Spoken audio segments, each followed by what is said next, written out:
From London, I-24 News European correspondent Jonathan Sacerdoti. Jonathan, good morning to you. Good morning. Well, I don't even know if to say very, very exciting, but at the end of the day, yesterday, quite a heated debate, not something that we're used to see in a British accent. It was quite slightly reminiscent of some GOP debates, but when it came to the effect that possibly that live debate in front of 6,000 people can have in terms of the vote tomorrow, what do you think? It's unusual to see any political issue discussed so much in the British public, and that debate last night with 6,000 members of the public in Wembley Arena, a venue usually hosting things like rock concerts, it just goes to show how much the British population has taken to heart this big decision they'll have to make on Thursday.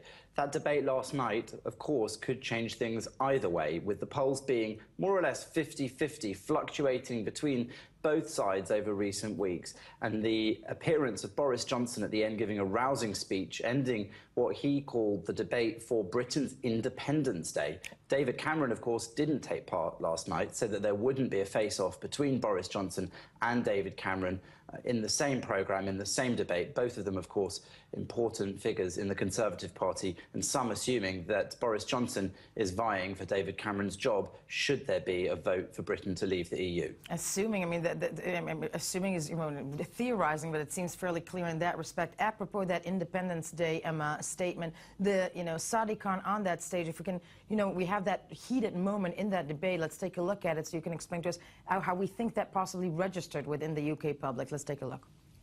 This map shows in red Turkey, but the only countries named in this map are Syria and Iraq. That's scaremongering, Boris, and you should be ashamed.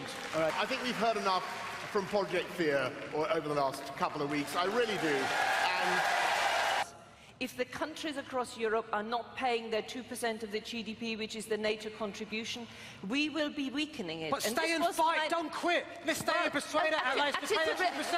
Why are you a quitter? Okay. We're better than that. Okay. We can do it. And if we vote leave and take back control, I believe that this Thursday can be our country's Independence Day.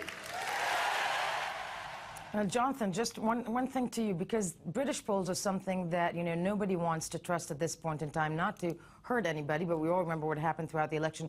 Because you and I speak for, many, many times and have spoken over the course of the last 3 years, what do you think will be the vote tomorrow? If I could tell you that, I think I'd be a wealthy man right now being able to sell that result. All I can tell you is it's a very close thing, and it's such a fiercely debated topic, not just on political debates on television, but in the pub, in the street, within families, between friends. This is a piece of political ideology, a piece of political thought, a piece of political debate that has really seized many people's minds, and they feel very strongly about it. Some accusing the campaigns of having gone too far. You heard there the Project Fear and the Project Hate allegations during the debate last night, and that's been also a big part of the discussion, whether or not the two sides have been honest and calm in the debate, right, or whether or not they've whipped up this sort of fury among the population so that on the one side, the Brexit side, they're being told that there is, in fact, a hatred of the other, of foreigners, and whether on the other side there is a project of trying to instill fear into the nation that there'll be some sort of catastrophic disaster should Britain leave the EU. And that has meant that the debate has raged on and on and on, even among normal people on the street. And Jonathan, real quickly, can I ask you possibly, what you may be voting tomorrow? You can ask. Okay, no, rightly put, and we're going to leave it at that. Jonathan Sacerdoti, I want to thank you for joining us from London. Of course, you will be covering this for I-24 News throughout the day tomorrow and with the aftermath of the results on Friday.